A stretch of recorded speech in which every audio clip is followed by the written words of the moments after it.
দেখো ভাই আজকে আমাদের ভিডিও।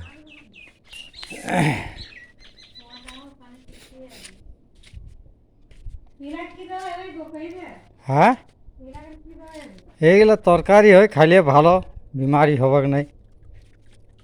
বেমারিয়ে যায় না। এগুলো সে বড় না, কমল ভালো জিনিস ওঠে। ক কিলো আনলে?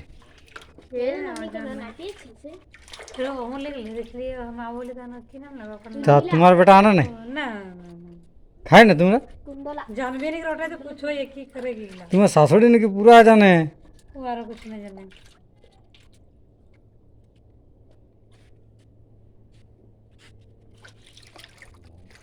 उल्टा ही उठी गए তো একদিন বানাও। कि हम कौन बना के हम जानिए ना बाबा ফুলকপি করা লাগছে। वो नहीं गया देखो ले आज একটা বড় টাংলা আনবে আর ছোট ছোট করে কাটবে, আর বেসন দিয়ে अब पकौड़ी बनाने को আর পকোড়ি বানাই আর খাও, দেখো টেস্ট।